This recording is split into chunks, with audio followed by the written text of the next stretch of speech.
On the Beach, a short story written and narrated by Dr. Ranjan Kelkar. Disclaimer: this is a work of fiction and is not to be regarded as the real life personal account. On the Beach. The city never sleeps, it's often said, and it is so true. Be it Mumbai, Tokyo, Paris, London, or New York, it's so evident. But there's one place that's different: Goa. Here in Goa, there is fun, merrymaking, swimming, dancing, and of course drinking that goes on until midnight. At midnight, the day ends and the night begins, and the city goes to sleep, sound sleep. No one is in a hurry to get up in the morning. There's no early morning rush hour. One fine morning, I found myself in Goa. As usual, I had to get up at 5 a.m. I was fully awake, feeling fresh, and more importantly, I was sober. I had my morning tea and biscuits and looked out of my window that overlooked the beach. It was dark outside. I couldn't see much, except the moon, which was bright and round. I checked on my mobile the time of sunrise. It would be at 3 minutes past 7 a.m. Goa is on the west coast of India, where the sun doesn't rise, it can only set. Sunrise doesn't happen here at a precise moment. It slowly drifts in. Unlike the east coast of India, where the sun rises in glory and in majesty and writes the script for the day, people are awed by the rising sun and build temples to worship the sun like a god and keep it happy. Goa is different. I stepped out of my room and found an opening in the compound wall that allowed me to enter the beach. The air was clean, almost sterile. Except for the little moonlight, I was walking in darkness. Added to that was the near silence. I felt like a spiritual seeker who sees nothing and hears nothing, one who has only an inner vision and an inner voice.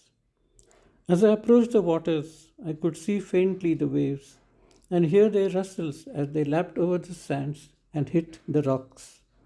There was a passive rhythm in it all. The sand wasn't worried about the waves. It knew that the waves would come and they would retreat, but only to gather strength and return. There were many rocks, big and small. One was huge, reminding me of the hymn, Rock of Ages, cleft for me, I shall hide myself in thee. It stood tall, unmoved, and unperturbed by the lashing waves. That's why it's called a rock. It knows its strength, its importance. It's a refuge for the weak, a shelter from the gathering storm. Far away from me were the hills, but from my distance they looked small. The palms and the coconut trees that were close to me appeared taller, as if bending over the hills from above. It's all a matter of perspective. Life is different, depending upon how and from where we look at it. I could see some street lights marking the roads far away. Their reflections were visible in the sea waters. As the waters moved, so did the reflections. It was difficult to take a picture, but I tried and clicked. I could have recorded the rustling of the waves, but felt that it would be pointless. As the sun was in its process of its rising, more light illuminated the beach. More sounds were heard: the chirping of the early birds, the airplanes taking off with a loud noise through the clear sky. As I walked on, and with more light, some footprints appeared on the sand. Most probably they were remnants of the previous night. The waves had not touched them. I tried to follow the footprints, wondering who might have left them there for others to see. Had they walked hand in hand? Were they strangers in the night, or friends, or more?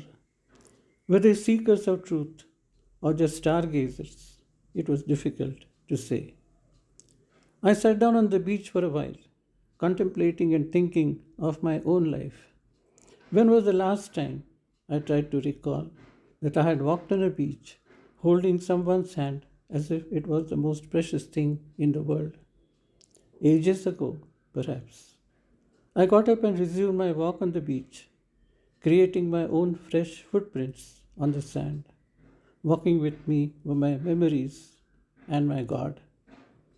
Unlike a city that never sleeps, Goa had slept and was waking up slowly from its slumber.